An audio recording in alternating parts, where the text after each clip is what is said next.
샬롬, 말씀과 함께 새로운 날 시작합니다. 기도할게요. 사랑하는 주님, 아브라함에 이어 이삭을 보며 하나님의 말씀에 순종해 사는 것이 참 쉽지 않구나 하는 것을 깨닫게 됩니다. 오늘도 말씀에 순종하는 이삭을 통하여 내 삶을 돌아보고 또 다시 결단하는 은혜의 시간이 되게 하여 주시옵소서. 예수님의 이름으로 기도합니다. 아멘. 아멘. 우리가 열심히 하는데 주변에서 시기를 당하거나 또 억울한 일을 당하거나 방해를 받을 때가 있습니다. 이게 정당하게 이게 내 몫인 것 같은데 억울하게 양보해야 할 때 억울하죠. 내가 잘못한 것도 없는데 점점 자리에서 밀려나요. 억울하죠. 애써 이룬 것을 다 뺏기고 넘겨주고 난 처음부터 다시 시작한다. 억울하죠. 오늘 본문의 이삭이 바로 그런 상황이었습니다. 파는 우물마다 블레셋이 다 빼앗아 갑니다. 그런데 이삭은 싸우지 않습니다. 그리고 계속 옮겨가는 거예요. 오늘 말씀을 통해서 갈등 속에서 하나님의 백성이 진짜 승리하는 방법, 그게 뭔지를 우리가 배울 수 있습니다. 창세기 26장 12절부터 33절 말씀입니다. 말씀 속에서 그 원리를 한번 찾아봅시다.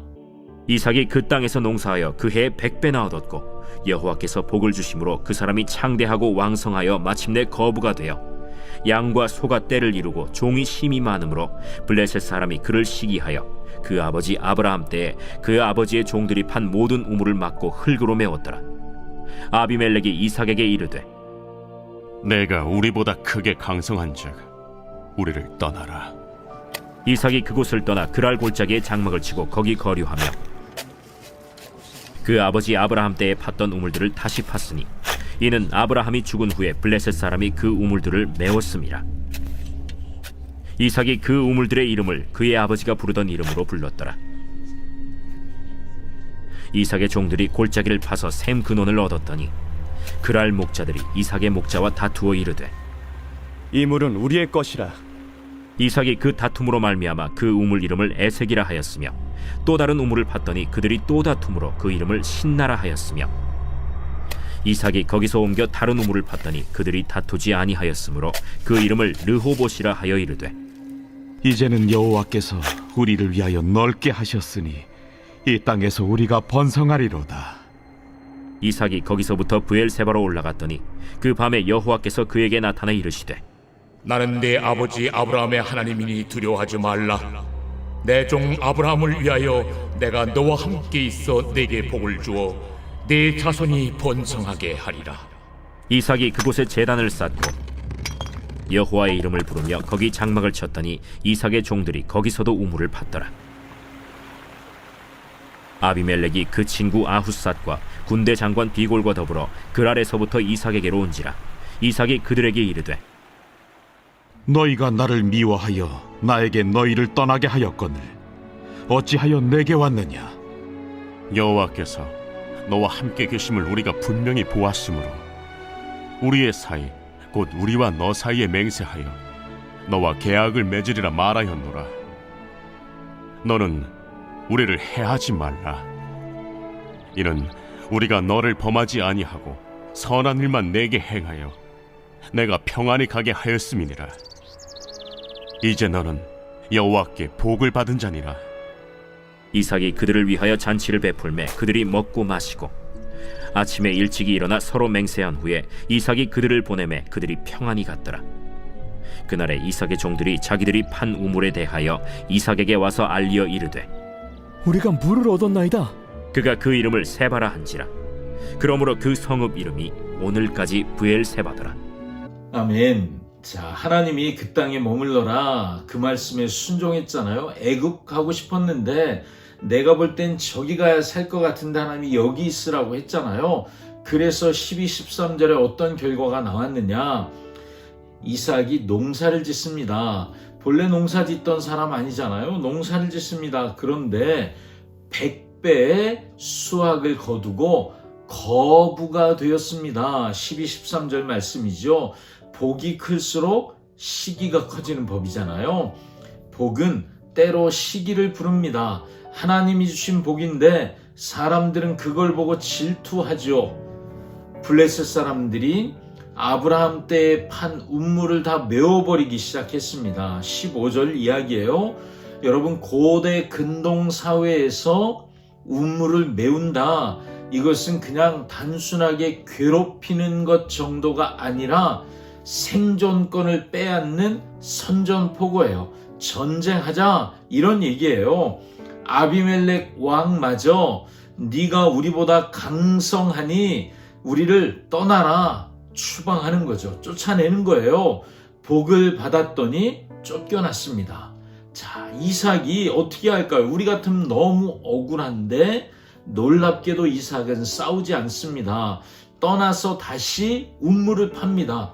아버지 아브라함이 팠던 우물을 다시 파고 아버지가 붙였던 이름을 그대로 부르기 시작하죠. 단순히 우물을 파는 것이 아니라 아브라함의 신앙의 유산을 지금 이어받고 있는 거예요.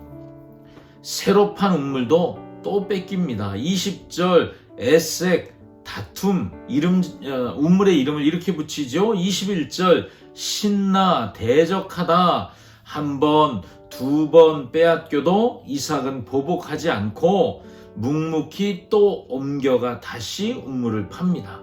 그리고 마침내 세 번째 우물을 팠어요. 거기서 다툼이 그칩니다. 이삭은 그 우물을 르호봇, 넓은 곳, 이렇게 부릅니다. 이제는 여호와께서 우리를 위하여 넓게 하셨으니 이 땅에서 우리가 번성하리로다. 22절의 고백이죠. 우물의 이름을 짓는 것도 그냥 짓는 게 아니에요. 이삭의 믿음의 여정을 보여줍니다. 그의 인생에 다툼이 있었습니다. 그의 인생에 그를 대적하는 자들이 일어섰습니다. 그럼에도 하나님은 그를 번성하게 하실 것이라는 약속을 지키시는 거죠. 우리는 종종 고난이 없기를 기도합니다. 그런데요, 하나님은 고난을 막지 않으시고 고난 중에도 우리를 번성할 수 있도록 우리와 함께 하시고 우리를 위해 일하시는 분임을 믿으시기 바랍니다. 자, 이 이야기를 처음 읽던 광야의 2세대 출애굽한 사람들, 이삭의 우물 이야기요. 절박한 현실의 이야기 아니겠습니까? 그들도 가나안 땅에 들어가면 원주민들과 끊임없는 갈등이 필연적입니다. 생존의 위협에 직면할 것입니다.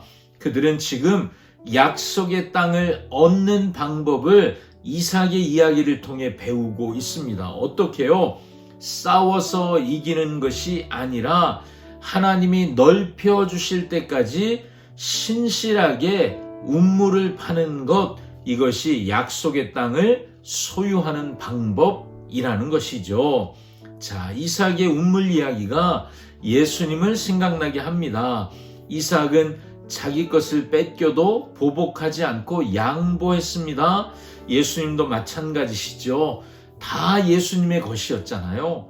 그런데 예수님은 다 내려놓으셨고 때로는 빼앗기시고 조롱당하시고 십자가에서 모든 것을 내어 주셨습니다.